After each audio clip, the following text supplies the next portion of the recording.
The cemetery smelled of wet earth and decaying flowers, a scent that had become as familiar to me as my own heartbeat over the past 6 months.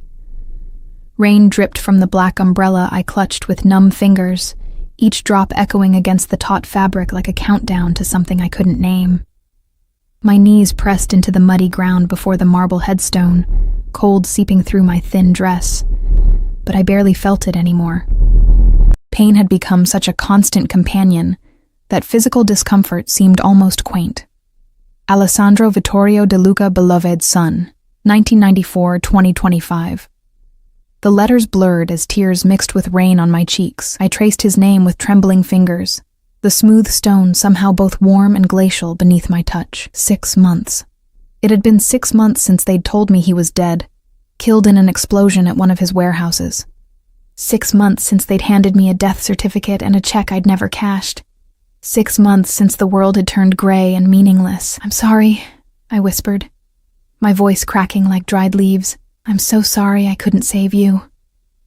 The wind picked up, carrying with it the sweet rot of funeral wreaths and something else, something expensive and dark that made my pulse quicken inexplicably.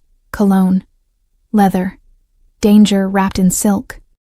I dismissed it as memory, as my mind's cruel trick of conjuring his presence in every shadow, every whisper of wind. I'd met Alessandro De Luca on the worst night of my life, though I hadn't known it then. I'd been working a double shift at Rinaldi's, the kind of upscale restaurant where I was invisible. Just another server in black and white, filling water glasses for people who spent more on wine than I made in a month. My feet had ached, my stomach was empty, and I'd been fantasizing about my cramped studio apartment with its broken heater when I'd walked straight into him. Not metaphorically, literally walked into 6 feet of solid muscle and expensive fabric while balancing a tray of champagne flutes. Time had fractured into slow motion, the glasses tilting, champagne arcing through the air in golden streams, my heart stopping as I'd realized I was about to ruin someone's $1,000 suit. But his hands had shot out, impossibly fast, catching the tray before disaster struck. I'd looked up into the darkest eyes I'd ever seen, black coffee and midnight and secrets that could swallow you whole. "Careful, Bellissima," he'd murmured, his voice like smoke and velvet, accented in a way that made my stomach flip. "These floors are treacherous." Behind him, 2 men in dark suits had moved closer, their hands disappearing inside their jackets. The entire restaurant had seemed to hold its breath. Later, I'd understand why. Everyone had recognized him except me. Alessandro De Luca, the young king of the city's underworld, the beautiful monster who'd inherited his father's empire at 25 and expanded it with ruthless efficiency. But in that moment, I'd only seen a man who'd saved me from unemployment and humiliation. A man whose thumb had brushed my wrist as he'd steadied the tray, sending electricity racing up my arm. "Thank you," I breathed, my face burning. "I'm so sorry. I wasn't watching where What's your name?" he'd interrupted, tilting his head as if I were a puzzle he needed to solve. Emma Carter. Emma. He'd tested my name on his tongue like expensive wine. "You're new here." 3 weeks, I'd admitted, unnerved by the intensity of his stare, by the way the world seemed to narrow to just the 2 of us despite the crowded restaurant. "I'm still learning the layout." "Then you need a guide." His lips had curved into something too dangerous to be called a smile. "Someone to show you where all the treacherous spots are." One of the suited men had stepped forward, murmuring something urgent in Italian. Alessandro had held up one hand, silencing him without breaking eye contact with me. "I have to work," I'd said, though something in me had wanted desperately to say yes to whatever he was offering. "I'll wait." And he had. Through my entire shift, he'd remained at a corner table, conducting business through barely perceptible gestures and whispered conversations with men who appeared and disappeared like smoke. I'd felt his eyes on me constantly, tracking my movements through the dining room, and every time I'd glanced his way, he'd been watching with an expression I couldn't decipher. Possession, protection, predation all wrapped into one. When my shift had ended, I'd found him waiting by the employee entrance, leaning against a black Mercedes with tinted windows so dark they looked like portals to another dimension. A driver stood at attention by the door. a mountain of a man with scars on his knuckles and a gun-shaped bulge under his jacket. I should go home, I'd said, every instinct screaming that this man was dangerous, that I should run. Then I'll take you home, he'd replied, as if it were the most natural thing in the world. It's late. The streets aren't safe. I take the bus every night. Not tonight. It wasn't a question. His hand had settled on the small of my back, burning through the thin fabric of my uniform, and I'd found myself sliding into the leather interior before I could form a coherent protest. The car had smelled like him, that intoxicating mixture of expensive cologne, leather, and something darker I couldn't name. Danger, maybe. Or destiny. Where do you live, Emma? His voice had wrapped around me in the darkness, intimate and commanding. I'd given him my address, my voice barely above a whisper, hyper-aware of his presence beside me, of the way his shoulder brushed mine with each turn, of how the city lights painted shadows across his sharp features. This neighborhood, he'd murmured as we'd pulled up to my building. A converted factory in a part of town where streetlights flickered and sirens sang lullabies. It's not safe for you. It's what I can afford. His jaw had tightened, something dark and possessive flashing in his eyes. That will change. I should have been alarmed, should have recognized the promise thread in his words. Instead, I'd felt a flutter of something warm and dangerous in my chest. Thank you for the ride, Mr. Alessandro. Just Alessandro. He'd taken my hand, his thumb tracing circles on my pulse point that made my breath catch. And this isn't goodbye, Emma Carter. I'll see you tomorrow. I don't work tomorrow. I know. His smile had been all teeth and shadows. I'll pick you up at 7. Wear something beautiful. Before I could protest, before I could tell him that I didn't go on dates with strangers, that I didn't own anything beautiful, that this was insane. He'd pressed something into my palm, a business card with nothing but a phone number embossed in gold. If you need anything before then, he'd said, his voice dropping to a register that made my skin prickle with heat. Anything at all. You call this number. Capisce? I'd nodded, mute and overwhelmed, and stumbled out of the car. I'd watched from my window as the Mercedes had idled at the curb for 20 minutes, not leaving until my light had turned on, until he'd been certain I was safe inside. That had been the beginning of my descent into Alessandro De Luca's world, a world of private tables at impossible-to-book restaurants, of drivers who appeared from nowhere, of men who stepped aside when we passed, of conversations conducted in Italian over my head while his hand remained possessively on my waist. A world where danger and beauty intertwined like lovers, where I'd felt more alive and more terrified than I'd ever been. He'd courted me with an intensity that had stolen my breath. Flowers appeared at my door daily. Not roses, but exotic blooms I couldn't name, each bouquet more extravagant than the last. He'd learned my schedule somehow, appearing at the end of each shift with that black Mercedes and its silent driver, refusing to let me take the bus, to walk through dark streets, to exist unprotected in his city. You don't understand what you are, he'd told me one night, his fingers threading through my hair as we'd sat in his penthouse overlooking the glittering cityscape. You're light in a world of shadows, Bellissima, and I'm too selfish to let the darkness touch you. Then what does that make you? I'd whispered, searching his beautiful, dangerous face. Your darkness. His kiss had tasted like whiskey and sin. The monster who'll burn the world to keep you safe. Now, kneeling at his grave, I pressed my forehead against the cold marble and sobbed. The rain intensified, drumming against my umbrella like accusations. I'd failed him. On the night of the explosion, I'd been at his penthouse, waiting for him to come home from a meeting he'd promised would be quick. The last thing he'd texted me was simple. I love you, Emma. Everything I do is to build a life where you'll always be safe. 2 hours later, his right-hand man, Marco, had arrived at the penthouse with 3 other men, their faces grim. The warehouse had been rigged with explosives. Alessandro had been inside when it detonated. They'd found pieces of his custom-made watch, the one I'd given him for his 31st birthday. DNA confirmation had taken weeks, but the death certificate had been issued. They'd offered me money, a fortune that had made my head spin. Alessandro's will had included provisions for me, they'd said. But I'd refused everything except a small allowance to pay rent. Blood money felt wrong, and without him, What did any of it matter? I miss you, I choked out, my fingers clutching at the wet grass surrounding his headstone. I miss you so much I can't breathe. Every morning I wake up and forget you're gone. And then I remember, and it's like dying all over again. The cologne scent intensified, so strong now that I lifted my head, confused. My heart hammered against my ribs as I scanned the cemetery, but I saw only rain-blurred headstones and empty pathways between the mausoleums. Grief playing tricks, I told myself. My mind conjuring phantom traces of him because I couldn't accept that he was truly gone. I pulled myself to my feet, my legs stiff and aching. The sky had darkened to deep bruise purple, storm clouds gathering like judgment. I needed to leave, to return to my empty apartment, to face another night of his absence. That's when I felt it, the unmistakable sensation of being watched. The hair on my neck rose, primal instinct screaming danger in a language older than words. I spun around, water flying from my umbrella, and caught movement in the shadows between two ornate mausoleums. A figure, tall, still, watching. My breath caught.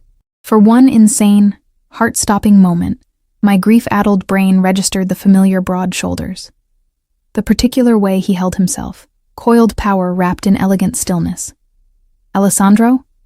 His name escaped as barely a whisper, hope and madness warring in my chest. The figure stepped backward, melting into deeper shadow, and I realized my mistake. Just another mourner, probably disturbed by my dramatic grief. I pressed my hand to my racing heart, feeling foolish and empty and so alone I wanted to dissolve into the rain-soaked earth. I turned back to the grave one last time, pressing 2 fingers to my lips, and then to his name. I love you, I said. I'll always love you. I'm sorry I couldn't save you. As I walked away, umbrella tilted against the driving rain. I didn't see the figure emerge from the shadows.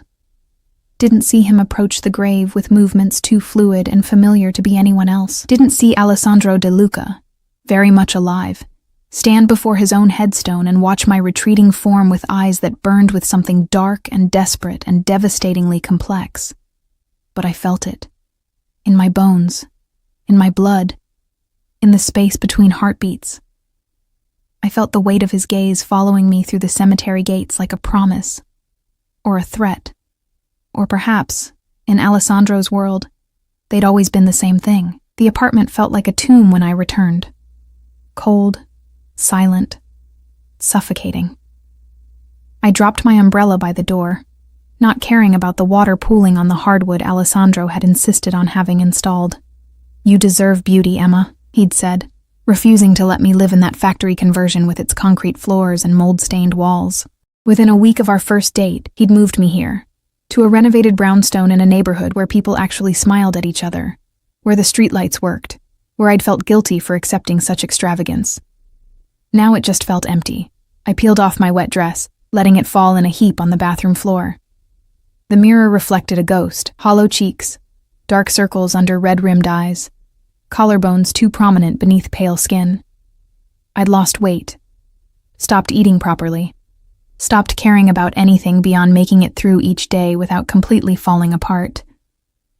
The shower ran scalding hot, steam filling the small bathroom as I stood under the spray and let it mix with my tears. I pressed my palms against the tile.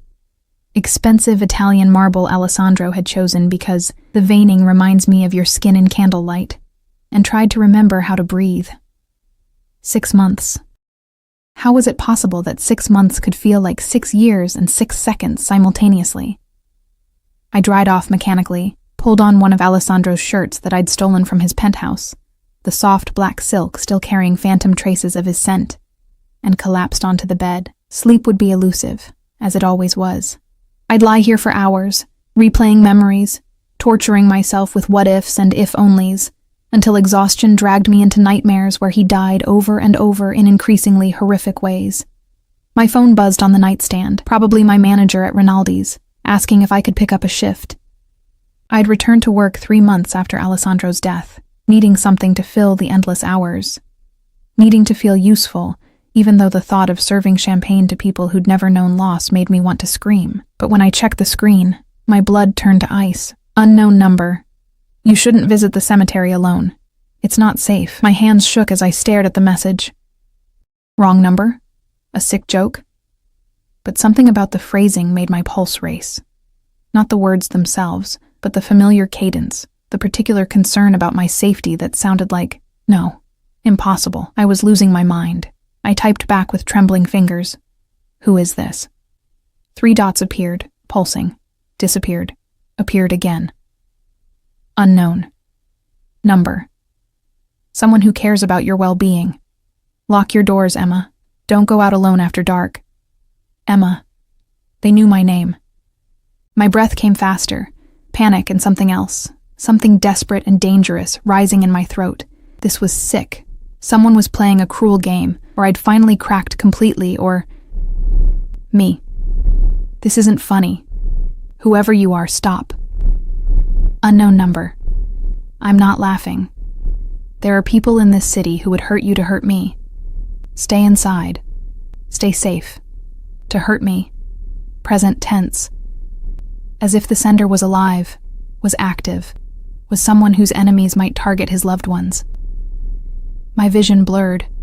The room spun. I couldn't breathe, couldn't think past the insane hope clawing through my chest like a wild animal. Me. Alessandro? No response. The dots didn't appear. Minutes ticked by in agonizing silence while I clutched the phone so hard my knuckles went white. Then, unknown number. Forget this number. Forget this conversation. Be safe, Bellissima. Bellissima. His word. His endearment. The phone slipped from my nerveless fingers and bounced on the mattress. I was hallucinating. Grief-induced psychosis. There was no other explanation. Alessandro was dead. I'd stood at his grave.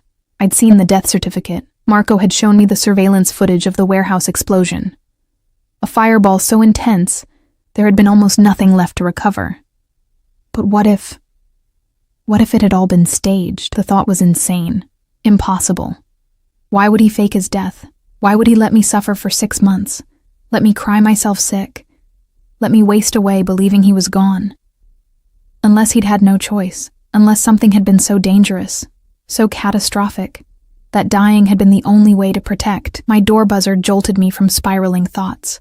I jumped, heart hammering, and stared at the intercom like it might explode. It was nearly midnight. No one visited me anymore. I had no friends left. Alessandro's world had consumed me so completely that my old life had simply evaporated.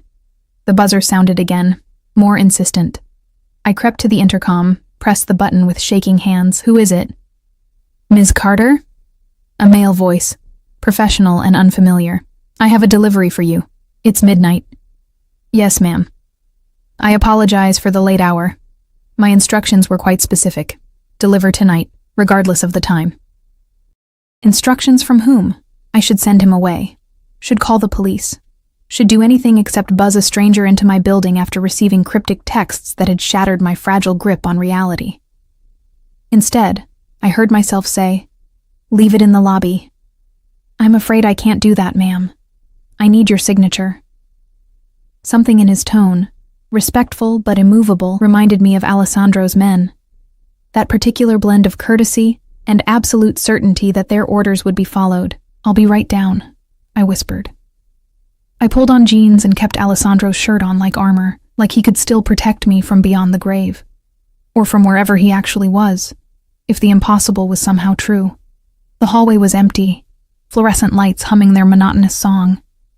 My footsteps echoed on the stairs as I descended to the lobby, each step feeling like a descent into something I couldn't name. Through the glass door, I could see him, a man in a dark suit, holding a large black box tied with silver ribbon. He stood perfectly still, patient in a way that suggested he'd wait all night if necessary. When he saw me, he nodded once, a gesture of acknowledgement that was almost military in its precision. I opened the door 6 inches, keeping the chain engaged. "Who sent you?" "I'm not at liberty to say, ma'am." His eyes were hidden behind dark sunglasses despite the late hour. "But I was told to assure you that you're safe. That you've always been safe, even when you didn't know it." My knees threatened to buckle. "I need a name." "He said you'd ask that." The man's lips curved into something that might have been a smile if it had reached his eyes. He said to tell you, remember what I promised you that first night. Everything I do is to keep you safe. The world tilted. Those words, Alessandro had said them constantly. A mantra he'd repeated every time I'd questioned the armed men who'd appeared outside my building, every time I'd noticed the way people avoided us in public, every time I'd glimpsed the darkness beneath his beautiful surface. He's alive, I breathed. More prayer than statement. The man said nothing, but his silence was answer enough. He slid the box through the gap in the door, along with a sleek envelope, then stepped back. He's watching over you, Ms. Carter. He always has been. Even death couldn't change that. He touched 2 fingers to his temple in a gesture of respect, then turned and walked to a black SUV with tinted windows that I suddenly realized had been idling across the street for who knew how long. I watched him drive away, then stared down at the box in my trembling hands. Inside, wrapped in tissue paper so fine it felt like spider silk, I found a phone. Top of the line, already charged, with a single number programmed into the contacts. A. Just the letter. Just his initial. But it was enough to make me sink onto the lobby floor, clutching the phone to my chest as 6 months of grief transformed into something infinitely more complex. Relief and rage and confusion and desperate aching need. The envelope contained a single card, written in Alessandro's distinctive handwriting, bold strokes that had always reminded me of controlled violence. Emma, forgive me for what I've put you through. Forgive me for the pain I caused. I had no choice. They were coming for you, using you to destroy me. The only way to keep you safe was to die. But death couldn't keep me from you, Bellissima. I've watched over you every day, every cemetery visit, every shift at Rinaldi's, every sleepless night. I've been there, in the shadows, making sure no harm reached you. I know you have questions. I know you're angry. You have every right to be, but I need you to trust me one more time. Don't tell anyone about this. Not Marco, not anyone. The danger isn't over. There are people who would kill you just to punish me for sins you don't even know about. I'll explain everything soon. For now, keep this phone with you always. If you need me, truly need me, turn it on. I'll find you within minutes. You're my heart, Emma. My reason for breathing. Everything I've done. Every lie I've told. Every day I've stayed dead. It's all been for you. Yours. Even in death. A. I read the letter 17 times, memorizing every word, every curve of his handwriting, looking for proof that this was real and not some elaborate hallucination my broken mind had conjured. But the phone was solid in my hand, the paper real beneath my fingers, and the familiar ache in my chest had transformed into something wild and furious. He was alive. He'd let me mourn him. He'd watched me fall apart and done nothing. Because he loved me? Because danger still lurked in shadows I couldn't see? Or because Alessandro De Luca had always been a man who controlled everything, who made decisions for me for my own good, who loved me with a possessiveness that sometimes felt more like captivity than devotion? I stumbled back upstairs, locked every deadbolt, and sat on my bed staring at the phone. Part of me wanted to turn it on immediately, to demand answers, to scream at him for the agony he'd put me through. But another part, the part that had learned to navigate Alessandro's world of shadows and secrets, understood that turning on that phone would change everything, would pull me back into his orbit with a gravity I'd never been able to resist. I placed it in my nightstand drawer, next to the watch I'd given him that Marco had returned, the one supposedly recovered from the explosion, with its crystal cracked and band-scorched. Had that been staged too? Every piece of evidence carefully constructed to sell the lie of his death? My phone, my regular phone, buzzed again. Unknown number. Good girl. Keep it off until you're ready. But know this, Emma. I'm never far. I'll always be watching, always protecting. The world is more dangerous than you know, and you're the only thing in it I can't lose. Sleep now, Bellissima. I have men posted outside your building. No one will hurt you. Not while I'm breathing. I went to the window and looked down at the street. Sure enough, a black sedan sat parked 2 buildings down, its occupants invisible behind tinted windows. How long had they been there? Days. Weeks. Had I been under surveillance this entire time? mourning a man who was watching me grieve? The thought should have terrified me, should have sent me running to the police, to anyone who could protect me from this beautiful, dangerous man who loved me with an intensity that blurred the line between devotion and obsession. Instead, I felt something shift inside me, the grief that had been crushing me for 6 months, transforming into a different kind of pressure. Alessandro was alive. The love of my life, the monster who'd stolen my heart, the man I'd thought I'd lost forever. He was out there, breathing, watching, orchestrating my safety from the shadows. And tomorrow, I decided as I finally climbed under the covers, I was going to find out exactly what he'd been protecting me from, even if the truth destroyed me. Morning arrived with weak sunlight filtering through my curtains, painting golden stripes across the hardwood floor. I'd slept fitfully, dreams bleeding into waking thoughts until I could no longer distinguish memory from nightmare, from impossible reality. The phone sat in my nightstand like a loaded gun, dormant but dangerous, promising answers I wasn't sure I was ready to hear. I showered, dressed in jeans and a sweater, and made coffee that tasted like ash in my mouth. Everything felt surreal, like I was moving through water, like the world had tilted slightly off its axis overnight, and I was the only one who noticed. The black sedan was still parked outside. In daylight, I could make out 2 figures in the front seats. Large men in dark clothing who didn't move, didn't speak, just watched. Protecting me, Alessandro had said. But protection and prison sometimes wore the same face. I needed to think. Needed to process this somewhere away from the apartment that suddenly felt like a carefully constructed cage. Beautiful, but confining. I grabbed my jacket and headed for the door, but my phone buzzed before I could leave. Unknown. Number. Where are you going? My blood ran cold. He was watching. Right now. Either through the men outside or cameras I hadn't noticed or some other method I couldn't fathom. The cage wasn't just the apartment. It was everywhere Alessandro's influence reached, which in this city might as well be everywhere. I typed back with shaking hands. I need air. I need to think. Unknown number. Take the car. Driver will take you anywhere you want to go. You don't walk alone in this city, Emma. Not anymore. Me. I've been walking alone for 6 months. Unknown number. No. You've been thinking you were alone. There's a difference. The car, Bellissima, don't make me worry. The endearment. So familiar. So achingly him. Made my eyes sting. I wanted to refuse out of spite, out of the anger that was building beneath my confusion. But I also knew Alessandro. Knew that if I walked out that door, the black sedan would simply follow me at a crawl, making a spectacle of the very protection he'd supposedly arranged to keep me safe. Me. Fine, but I choose where we go. Unknown number. Of course. You've always had a choice, Emma. I've never forced you into anything. The lie was so audacious I almost laughed. Alessandro had forced me into everything. Into his world. Into his bed. Into a love so consuming it had rewritten every cell in my body. But he'd done it with such tenderness, such absolute certainty, that he knew what was best for me, that I'd mistaken captivity for devotion. Or maybe they'd always been the same thing with him. I walked outside, and the sedan's back door opened immediately, as if the driver had been waiting for my surrender. He was older than I expected, 60s maybe, with silver hair and kind eyes that crinkled at the corners when he nodded to me. Miss Carter, he said in accented English, his voice warm and respectful.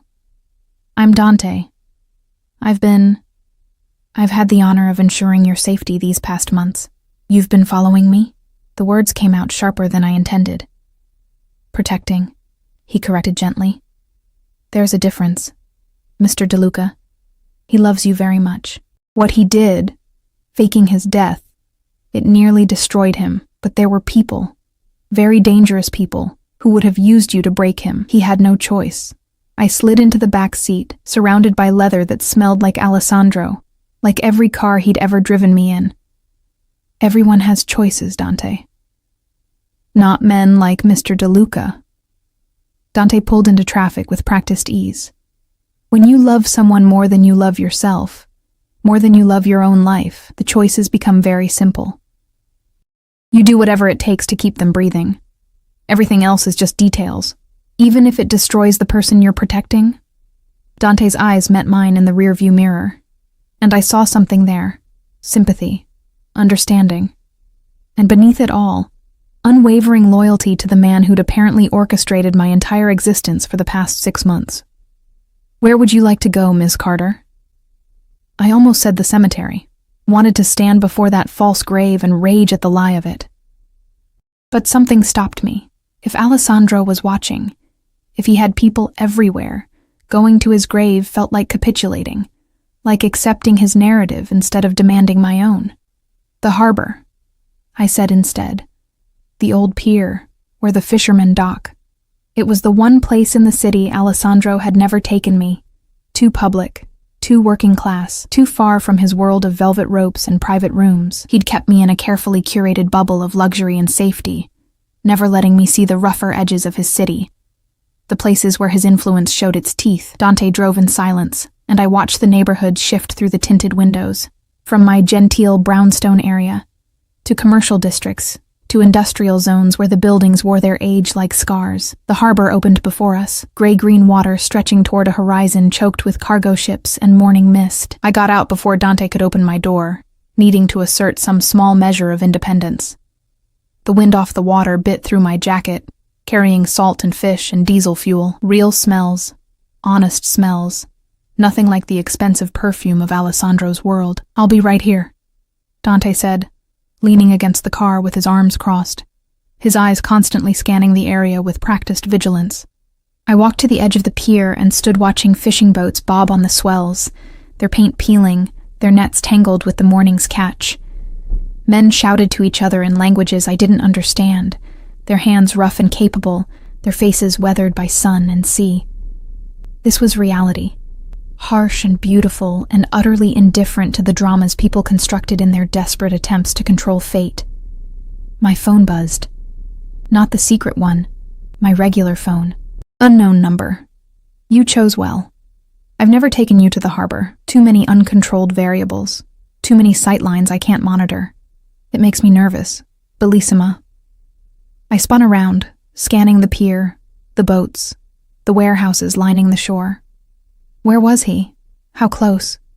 Was he watching through a scope, through binoculars, through cameras I couldn't see? Me.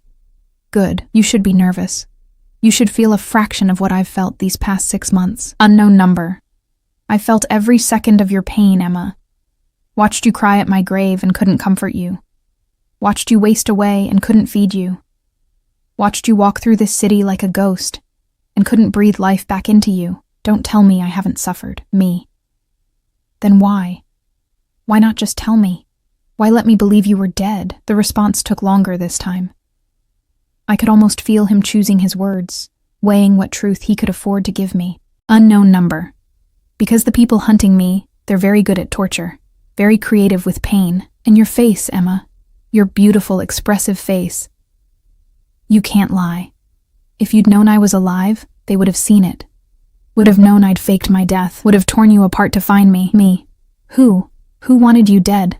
Unknown number. The Russo family. My father's oldest enemies. They've been planning this for years, waiting for me to show weakness, to care about something more than the business. When I met you, when I couldn't hide what you meant to me, I handed them the weapon to destroy me. Me. So, you destroyed us instead. Unknown number. I saved you. There's a difference. I wanted to throw the phone into the harbor, watch it sink beneath the gray-green water and take his justifications with it, but my hands clutched it like a lifeline, like the only connection I had to the man I'd thought I'd lost. Me. Where are you right now?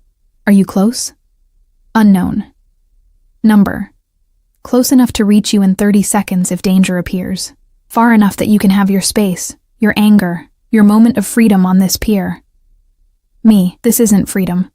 Freedom would be not having Dante watching my every move, not having you track my phone, not living in an apartment you control, in a city you own. Unknown number. You're right. I've never given you freedom, Emma. I've given you safety, luxury, devotion, obsession. Everything except the choice to walk away from me. Because I'm selfish. Because loving you is the only human thing about me. and I won't apologize for protecting what's mine. What's mine. The possessiveness in those words should have terrified me, should have sent me running to whatever authorities could protect civilians from men like Alessandro De Luca. But it didn't. It never had. Because some twisted part of me had always craved his obsession, his absolute certainty that I belonged to him, his willingness to burn the world to keep me safe. Me. I'm not a possession. Unknown number. No. You're my heart beating outside my body. You're every weakness I've ever had wrapped in skin I want to worship. You're the reason I faked my death and the reason I can't stay dead. You're everything, Emma. And that terrifies me more than any bullet ever could.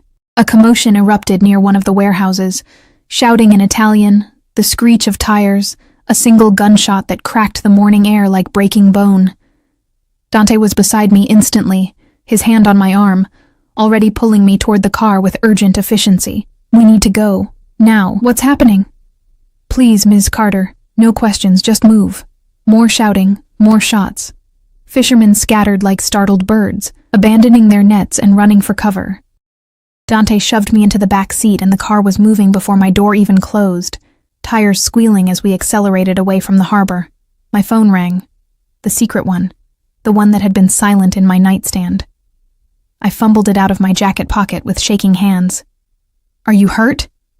Alessandro's voice, rough with fear and fury, filled the car. Not a text, not a distant message. His actual voice, wrapping around me like arms I'd thought I'd never feel again. I'm fine. Dante got me out. What's happening? The Russos. They've been watching you too, waiting to see if my death was real or if I'd slip up. Make contact. I should have known they'd have the harbor staked out. It's one of their territories. He was breathing hard, talking fast, and beneath his words I could hear other sounds, running feet, urgent Italian, the metallic click of weapons being loaded. Dante, take her to the safe house, the one in the financial district. Yes, sir, Dante said, already adjusting course. Wait, I protested. I don't want to go to a safe house. I want answers. You want to stay alive? Alessandro cut me off, his voice dropping to that tone, the one that was simultaneously tender and absolutely immovable. And right now, that means you go where I tell you. We'll talk, Bellissima. I promise. But first, I need to handle this. Handle what? Alessandro, what are you going to do?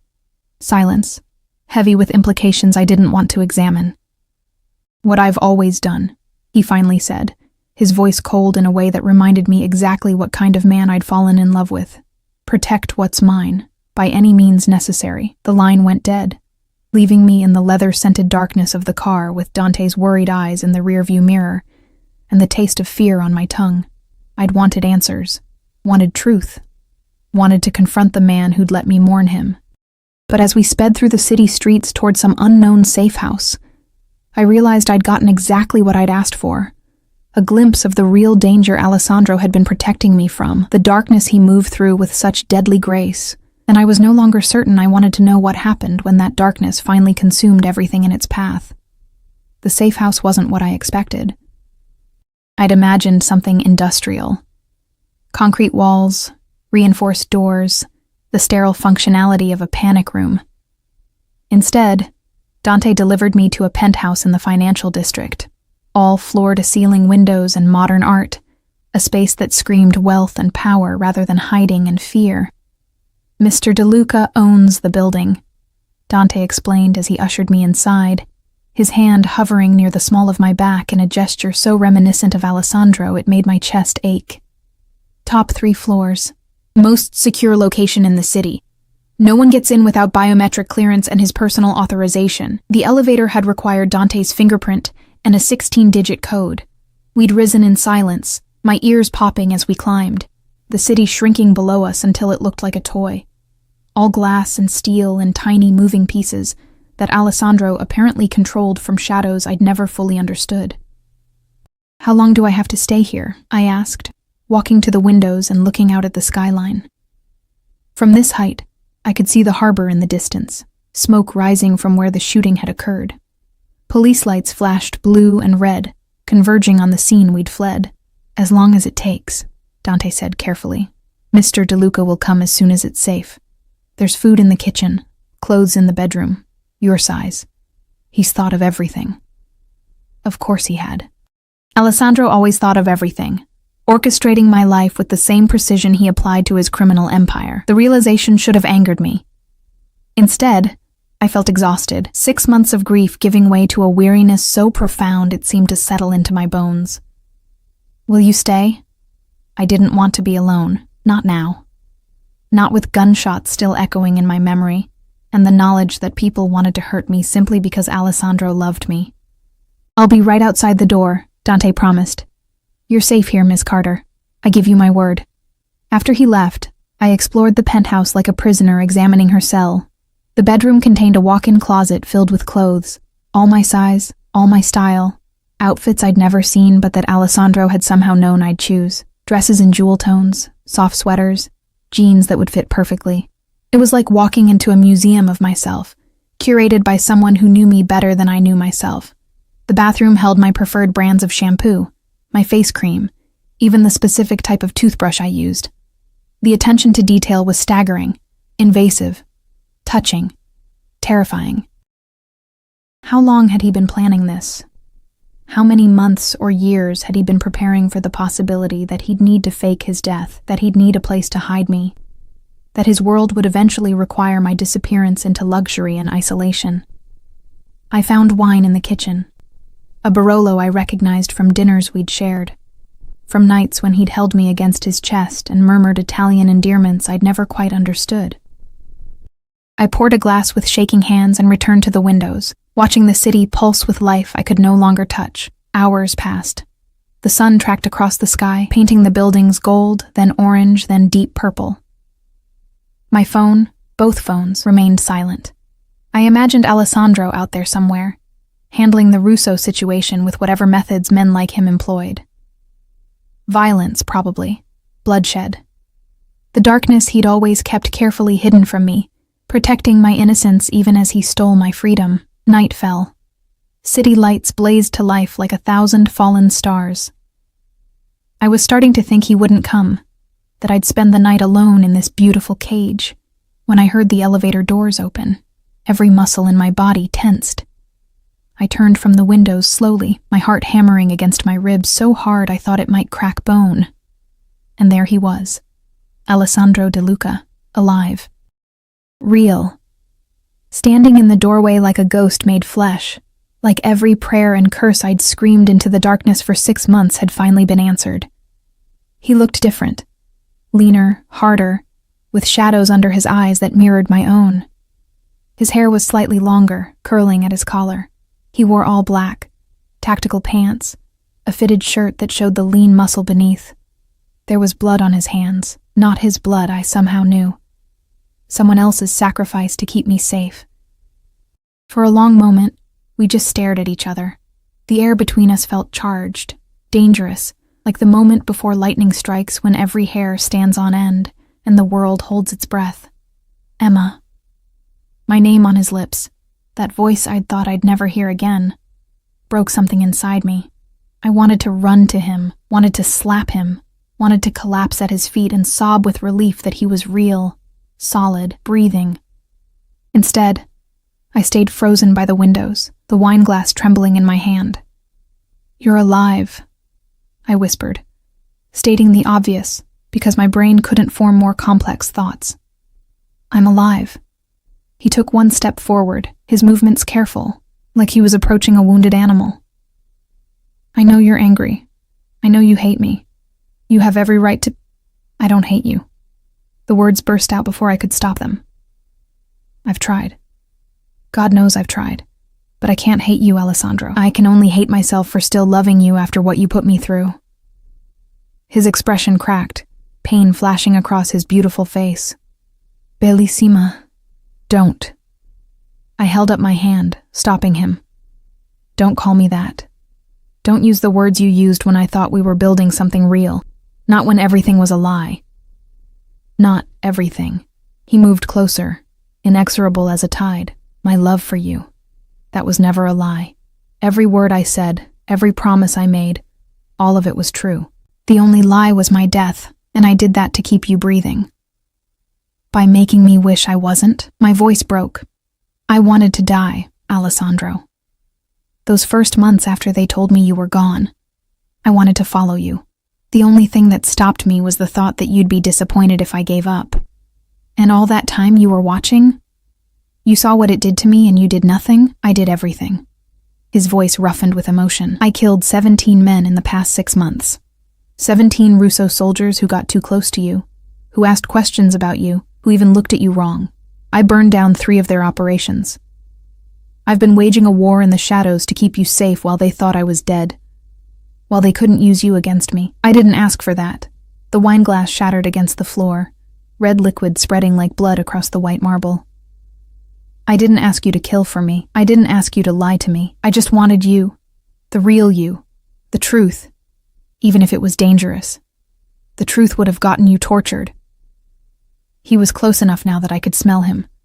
Gunpowder and smoke layered over his familiar cologne. The Russos, they don't just kill, Emma. They make art out of suffering. They would have taken you apart piece by piece, kept you alive for days, weeks, just to make me surrender everything I've built. And you, your beautiful, honest face, you can't hide what you feel. If you'd known I was alive, they would have seen it. Would have known. So you made the choice for me, again. I pressed my palms against his chest, meaning to push him away, but my hands just stayed there, feeling his heartbeat. Fast and hard and real. You always make the choices, Alessandro. Where I live, how I'm protected, who I can see, what I can know. You've built a golden cage and called it love. Yes. He covered my hands with his, and I could feel the dried blood flaking under my fingers. Yes. I built you a cage, because the alternative was watching you fly into danger I couldn't protect you from. Because I'm a selfish bastard who would rather have you safe and angry than free and dead. Because losing you isn't an option I can survive. His other hand came up to cup my face, thumb tracing my cheekbone with infinite tenderness. I know what I am, Bellissima. I'm a monster. I traffic in violence and fear. I've done things that would make you sick if you knew the details. But with you, you're the only good thing in my rotten life. The only pure thing I've ever touched. And I'll do anything. Become anyone. Sacrifice anything to keep you safe. Even if it means you hate me, even if it means watching you mourn me from the shadows. Tears stream down my face, hot and bitter. I can't do this. I can't live like this, never knowing what's real, always wondering if you're about to disappear again, if some new threat will require you to fake your death, or lock me away, or make decisions about my life without consulting me. Then leave. The words seemed to cost him everything. His hand dropped from my face and he stepped back, creating distance that felt like an ocean between us. The elevator code is 12042024, December 4th, 2024. The day I knew I loved you. Walk away, Emma. Take the money I left for you. Start over somewhere far from this city, far from me. I'll have Dante drive you anywhere you want to go, and I swear on my life, I'll never contact you again. You'll be free. I stared at him, searching his face for the lie, for the manipulation, but all I saw was exhaustion and love, and a resignation so profound it looked like death. You'd let me go, I whispered. After everything, the killing, the lying, the watching over me, you'd just let me walk away if it's what you need to be happy. His jaw clenched, every word clearly agony. I've taken everything from you, Emma. Your freedom, your peace, 6 months of your life. The least I can do is give you a choice now. Stay or go. But know this. If you stay, nothing changes. I'll still be overprotective. I'll still make decisions I think will keep you safe. I'll still love you with an intensity that probably isn't healthy, because I can't change what I am. The city glittered behind him, 1,000 points of light in the darkness. Somewhere out there, the Russo family was planning their next move. Somewhere, danger lurked in forms I couldn't imagine. And here, in this penthouse fortress, stood the man who'd loved me enough to die for me. Or at least to let me think he'd died. What happened at the harbor? I asked, instead of answering. The shooting, What did you do? His expression hardened, becoming the face of the man who ruled the underworld. The Russos had men watching you. When you showed up at their territory, they thought I'd revealed myself, that I'd gotten sloppy. They were going to take you. So I took them first. Took them. Killed them. He didn't flinch from the words. All four. Quick and clean. Then I sent their bodies back to Dmitri Russo with a message. Emma Carter is under my protection. Anyone who touches her signs their death warrant. But you're supposed to be dead. Won't that... Doesn't matter anymore. He shrugged, and I saw the weight of exhaustion in his shoulders. I can't stay dead if it means watching you walk into danger. The Russos know now, or they'll know soon enough. Alessandro De Luca is alive, and he's coming for them. It's war now, Bellissima. Open war. And you're the reason I'm willing to burn everything to the ground. I should have been horrified. Should have run for that elevator and never looked back. But standing there, looking at this beautiful, deadly man who'd killed for me, lied for me, died for me, I realized I'd known all along what my choice would be. I'd known it the moment I'd seen him standing in the doorway. Maybe I'd known it 6 months ago, when I'd first walked into his orbit and felt the gravity of his obsession pulling me in. I need you to promise me something, I said quietly. Hope flared in his dark eyes. Anything. No more lies. No more faking deaths or making decisions without me. If there's danger, you tell me. If there's a threat, we face it together. I won't be kept in the dark anymore, Alessandro. I can't survive it. Emma, promise me. I stepped closer, closing the distance between us. Or I walk away right now, and you'll never see me again. He studied my face for a long moment, and I could see the war raging behind his eyes. The instinct to protect me from knowledge that could hurt me battling with the desperate need to keep me in his life. Finally, he nodded. I promise. No more lies. No more secrets. You'll know everything. The good, the bad, the bloody. Even if it means you see me for the monster I really am. I already know what you are, I whispered, reaching up to touch his face, feeling stubble rough against my palm. I've always known. I just needed you to trust me enough to stop hiding it. His arms came around me then, pulling me against his chest with a desperation that stole my breath. I felt his heart hammering, felt the tension drain from his body, felt the wetness of tears against my hair as this powerful, dangerous man broke apart in my arms. I'm sorry, he whispered into my hair, the words broken and raw. I'm so sorry for the pain I caused you. For watching you suffer and not being able to comfort you. For putting my fear above your right to know the truth. I'm sorry, Bellissima. I'm so goddamn sorry. I held him as tightly as he held me. Two broken people clinging to each other in a penthouse fortress while the city burned below. It wasn't forgiveness. Not yet. That would take time, honesty, and a rebuilding of trust he'd shattered. But it was a beginning. And as Alessandro's lips found mine in a kiss that tasted like tears and blood and desperate need, I realized that some cages are easier to bear when you understand exactly why the door is locked, even if the key remains in someone else's hands. The war came faster than either of us expected. 3 days after Alessandro revealed himself to be alive, the Russos retaliated. A car bomb outside one of Alessandro's legitimate businesses, a restaurant in the theater district where families ate Sunday dinners and tourists took photos of pasta dishes. 12 injured, 3 dead. Collateral damage in a conflict those people didn't even know existed. I watched the news coverage from the penthouse, my hands shaking as Alessandro stood behind me, his phone pressed to his ear, barking orders in rapid Italian. His hand rested on my shoulder, heavy, possessive, anchoring me to him even as his world exploded into open warfare. They're trying to draw me out, he said after ending the call, his voice tight with controlled fury. Hitting civilian targets to force my hand, to make me sloppy. They want me angry.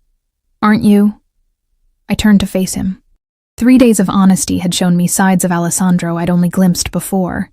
The calculating strategist who moved men like chess pieces, the cold executioner who ordered deaths with the same ease as ordering dinner, the exhausted human beneath the monster, who sometimes looked at me like I was the only thing keeping him from dissolving entirely. I'm furious. His jaw clenched. But fury doesn't win wars. Strategy does. Patience does. knowing your enemy's weaknesses and exploiting them without mercy. What are their weaknesses? He studied my face, and I could see him weighing how much truth to give me, how much darkness to let me see. Finally, he pulled me to the dining table where maps and photos were spread like evidence of sins. Dmitry Russo has 3 sons. The oldest, Victor, runs their drug operations. The middle, Alexei, handles enforcement. He's the one who would have tortured you if they'd taken you. The youngest, Mikhail, is supposed to be studying business at Oxford, keeping his hands clean for when they need a legitimate face. Supposed to be? Alessandro's smile was all teeth and shadows. Mikhail has a gambling problem. Loses hundreds of thousands at underground poker games. He's also been skimming from his father's operations to pay his debts. Dmitry doesn't know yet, or didn't until I sent him proof this morning. I stared at the surveillance photos. A young man who looked barely 20, handsome in the way of people who'd never known hardship, photographed at casinos, private games, meetings with bookies who had Alessandro's people written all over them. You're going to turn his family against each other. I'm going to give Dmitry a choice, Alessandro corrected. Lose his youngest son to his own paranoia, or back down and accept that I'm untouchable. Either way, the Russos tear themselves apart from the inside while I keep my hands relatively clean. It was brilliant. Ruthless. Exactly the kind of calculated violence that made Alessandro De Luca so dangerous. And I was complicit now, sitting at his war table, understanding his strategies, accepting the blood that would be spilled in my name. Will it work? I asked quietly.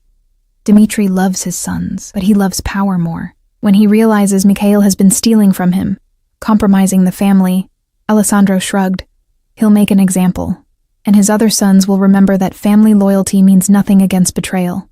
Over the next week, I watched Alessandro orchestrate the Russo family's implosion with surgical precision. Anonymous tips to Dmitry about Mikhail's activities, photographic evidence of the money trail, rumors planted among the Russo soldiers about which son would inherit leadership. Every move calculated to create maximum chaos with minimum direct involvement. I learned the rhythm of his world, phone calls at 3 a.m, men arriving with reports and leaving with orders. The constant awareness that death could arrive at any moment. Dante and a rotating crew of guards surrounded the penthouse 24 hours a day. Alessandro barely slept, existing on espresso and adrenaline, and the fierce need to protect what was his. You should rest, I told him one night, finding him at the windows, staring out at the city he owned through violence and fear. Can't. He didn't turn around. The moment I close my eyes, I see you at that harbor. See what would have happened if Dante had been 1 second slower, if I hadn't had men positioned there. I see them taking you, hurting you, using you to destroy me, and I can't. His voice broke. I can't survive that image, Emma. So I stay awake. I wrapped my arms around him from behind, pressing my cheek against his back, feeling the tension in his muscles. I'm here. I'm safe. You kept your promise. For now. His hands covered mine, holding them against his chest where his heart beat too fast. But there's always another threat, always someone who wants what I have, who sees you as the weakness they can exploit. Being with me means living like this. Guards, safe houses, always looking over your shoulder. Is this really what you want? It was the question he'd been asking in a dozen different ways since I'd chosen to stay. And every time I gave him the same answer. I want you. The rest comes with the territory. He turned in my arms, cupping my face with hands that had killed men for me, that trembled slightly as they touched me. You deserve better than this. Better than me. Maybe. I stood on my toes, pressing my lips to his, but you're what I chose, cage and all. His kiss was desperate, consuming, full of the fear and need and obsessive love that defined everything about us. We made love against the windows, the city watching our shadows move against the glass, and I understood that this was my life now. Beautiful and terrifying, passionate and dangerous. A love story written in blood and devotion. The endgame came 2 weeks after the war began. Dmitry Russo called for a meeting. Neutral ground. A private room at a hotel neither family controlled. Alessandro brought 6 men. I insisted on coming despite his protests, and we arrived to find Dmitry with an equal number of guards. and the weight of a broken empire on his shoulders. He was older than I expected, 60s, gray-haired, with eyes that had seen too much violence and inflicted more. He looked at me with something between curiosity and hatred, and I understood that in his world, women were possessions to be used, not people with agency. "So this is the girl worth dying for," Dimitri said in heavily accented English, his gaze raking over me in a way that made Alessandro's hand tighten possessively on my waist. "She must be exceptional in bed to inspire such devotion." "Watch your mouth." Alessandro's voice dropped to that dangerous register, the one that preceded violence, "or I'll remove your tongue and feed it to you." Dimitri laughed, but there was no humor in it. "You've won, DeLuca. My youngest son is dead. I killed him myself when I discovered his treachery. My other sons barely speak to me, afraid they'll be next. My organization is in chaos. You got what you wanted. I wanted you to understand that Emma Carter is off limits," Alessandro said coldly, "that touching her, threatening her, even looking at her wrong means death for you and everyone you love. Have I made that clear, Crystal?" Dimitri's jaw clenched. "But understand this. You've made an enemy today who will never forget. Someday, when you're old and weak, when she's—" He gestured at me with contempt. "Dead or left you. When you have something else you love more than your own life, I'll be there. Or my sons will. Or their sons. The Russos never forget. Then I'll kill every Russo that comes for what's mine." Alessandro pulled me closer, his arm like iron around my waist. "Generation after generation, until your family line dies screaming." "That's my promise, Dimitri. Test me. And find out if I'm bluffing." The two men stared at each other, old violence and young ambition. Two predators acknowledging mutual destruction. Finally, Dimitri nodded once and stood, his men following. "Enjoy your victory, DeLuca. I hope she's worth the price you'll eventually pay." After they left, Alessandro pulled me into his arms, burying his face in my hair. "It's over. You're safe now. The Russos won't touch you. They can't afford another war, not with their family fractured. Is it really over?" I pulled back to look at his face, searching for truth. "For now." He brushed hair from my face with infinite tenderness. "There will always be other threats, other families who test me, other moments of danger. But the immediate crisis, yes, it's over. We won." That night, Alessandro took me back to his real penthouse. Not the safe house, but the home we'd shared before his death. The place where I'd spent that last night waiting for him to come back from a meeting he'd never returned from. It smelled the same, looked the same. But everything had changed. "I want to show you something," he said, leading me to his office, a room I'd never been allowed to enter before. Inside, one entire wall was covered with surveillance photos. Of me. Hundreds of them. Taken over 6 months. Me at the cemetery, me at work. Me walking through the city, me sleeping in my apartment. A shrine to his obsession, evidence of every moment he'd spent watching over me while I'd thought he was dead. "This is what I meant about being a monster," he said quietly. "This is the depth of my obsession with you, Emma. I couldn't let go. Couldn't trust anyone else with your safety. Every moment you were breathing, I needed to see it, to know you were okay. It's not normal. It's not healthy. It's you." I touched one of the photos, me crying at his grave, devastation clear on my face. "You watched me break apart, and it killed me." His voice roughened. "Every tear, every time you wasted away, I felt it. But I couldn't reveal myself, couldn't risk you.